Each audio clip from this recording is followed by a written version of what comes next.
episode 6, we briefly talk about cultural whisperers, or what we call Tagapamagitan or cultural mediators. But really, it's so much more than that in the islands. We have our uncles, our titas, another ate who may play this role even without them noticing that they're doing it. What are the roles of a tagapamagitan in the Filipino culture? This pivotal role is scarce in America. So let's talk more about it. Are Filipinos truly bilingual? We use the same language at home but speak in love languages foreign to each other, together but separated. Kamusta? I'm Rowan, licensed psychotherapist mom, immigrant twice, first generation Pinoy raising my mixed Filipino-American children in America. I found that after visiting 500 Filipino homes, I continue to be a student of the culture. In this podcast, we would be seatmates in this beautiful cultural classroom. And by the way, did I tell you I need my kaping barako straight from Batangas before each class? If you're interested in learning the deep intricacies of the Filipino culture, especially as it merged with American culture, talks about trauma-informed care and deepening your Filipino relationships across generations, which includes my fave topic, Pinoy love languages, you're in the right place. Hi there, welcome to the Pinoy Love Language Podcast. This is your host, Rowan. It's a beautiful, almost spring-like weather in California as I'm recording this episode. Let's talk about Tagapamagitan. Can you say that 10 times? Tagapamagitan, Tagapamagitan. This is our cultural whisper, as I like to call it. So, if you've had a misunderstanding, let's say with your mom, your dad might be the tagapamagitan, for example, by, giving you inside information. He might say, oh, ganyan lang talaga si mommy mo. Your mom's really like that. But what she really meant to say, so a tagapamagitan is an interpreter of affection, cues that usually are misunderstood or misfired sometimes. So, one of the roles of a cultural whisper is to be a bridge, also to be interpreter to convey messages usually lost in communication. One characteristics of a cultural whisper is that both parties have a rapport, respect, and trust towards that person. So, if your uncle is an uncle that you trust, and also that uncle is pretty close with your mom, that might be the tagapamagitan in your relationship, right?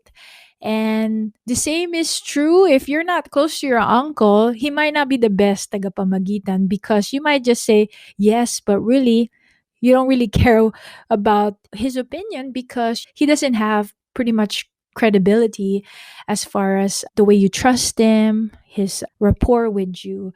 So I mentioned this before. Dr. Melba Magay, she has created a distinct role of our cultural whisperer. And I will talk about them. I'll say what it's called in our Filipino language and then explain it a bit.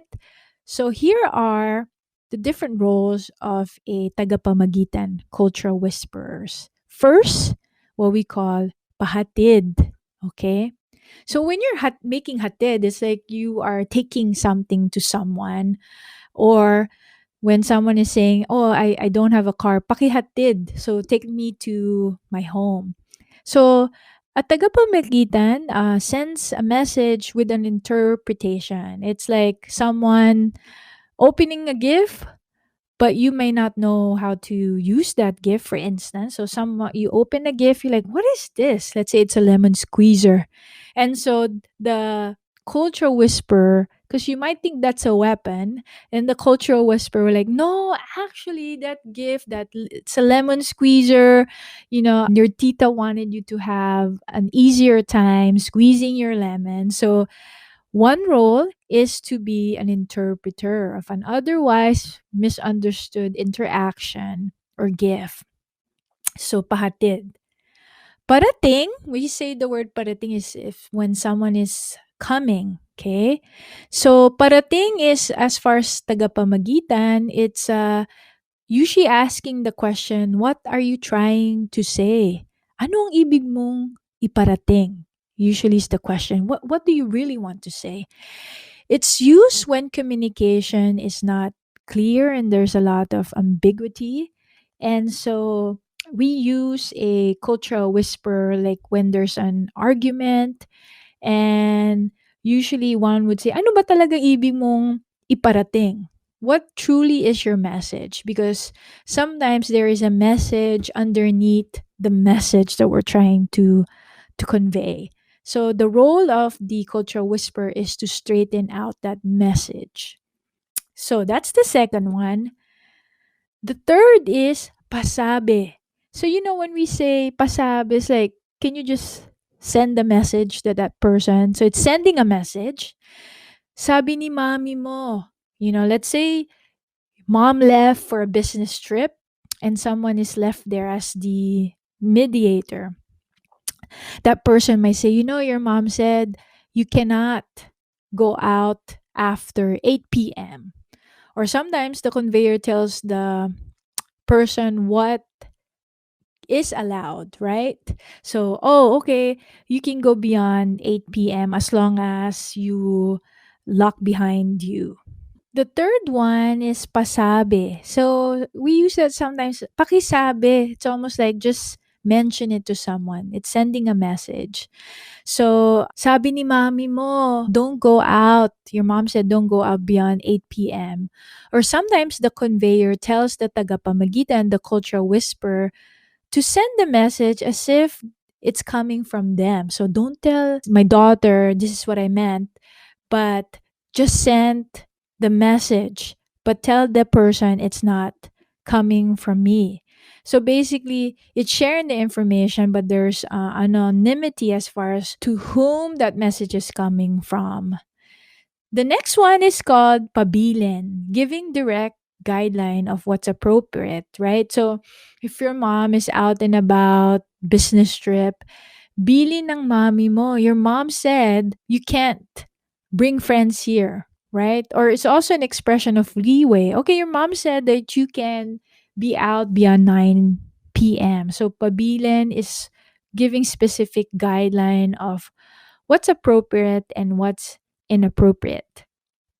Now, the last one of Dr. Magay's specific role of a tagapamagitan is paabot. So when there is a distance in a relationship, whether distance apart or geographic location, one would say, pakiabot mo na lang to. It's like just give this message to this person, or sometimes it could even be money. Like just hand this to your tita when you see her. So, before we talk about ways to culturally understand each other, even with the scarcity of cultural teachers, let's take a quick commercial break. Diyan ka lang. I want to know what topics interest you about Filipino relationship, immigration, mental health, at iba pa. Send me a message at info@calamansijuice.com with the subject title podcast topic. And as always, the email will be in the show notes. I'll see you there. Welcome back to the Pinoy Love Language podcast. Okay, so how do we culturally understand each other absent or minimal presence of cultural whisperers? Number one, I've also mentioned this in the last episode, learn the language. There's a lot of like gems and hidden messages in the Filipino language. So learn the language. Next, hang out where Filipino, especially immigrants, are hanging out. Here in California, we have Seafood City, like in restaurants, just be really observant. act as if you're a researcher. I often do this even now in communities like where even Zoom, I know people are hanging out there. I always want to get the most relevant information because culture evolves and we don't live in a vacuum. So we're constantly learning, be a student of the culture. That's the best way to learn. Also, we always have potlucks, events, cultural, those fiestas. Be a part of those fiestas. And while you're eating your halo halo, observe people. How do they interact? Like, what are the body movements, the exchange beyond just the verbal communication? You can learn so much. Just get a chair and a notepad. And then, if you have conflict with your own family, try family therapy with a culturally responsive therapist. Family therapy, I done this many times. It is hard work, but it's so rewarding and enjoyable. And the therapist really has to understand nuances in the culture because there's so many that you need to track. But when the therapist is able to do that, oh my goodness, it's really very rewarding because you can really see. It's almost like when you need eyeglasses and you can't read words on the wall, and then suddenly you are wearing an eyeglass. You're like, wow, I can see words, I can read. It's like, ah. That's how it feels like when you're able to really be an effective cultural whisperer. So if you've tried, really understanding your mom and there might be some trauma there, some just deep, deep resentment, seek out therapy with someone who's culturally responsive. So those are my tips. Again, the Tagapamagitan, just to recap, is our cultural whisperer. There are many in the islands. They don't even know that they're doing it. It's just how we learn about each other. They're like giving cues constantly about this sensing. Because sometimes you might have a hard time sensing, and that's one thing I want to share, that even in the islands, even if this sense of pakiramdam, go listen to the previous episode where I talk about pakiramdam. Sometimes, we can fall short also of interpreting those nonverbal cues.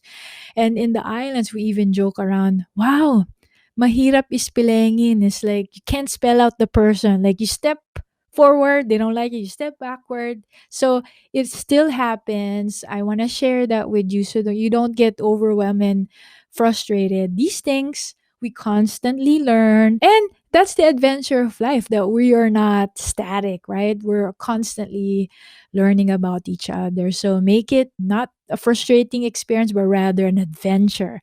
So thank you again for listening. Everything that I talked about, the free Speak the Pinoy Love Language webinar on demand. You can get quick access to it as soon as you register. Check that out, especially if you're really interested in learning about Filipino cultural nuances.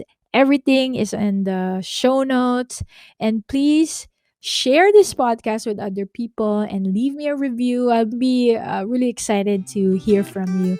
Again, this is Rowan. Sa ulitin. Bye now.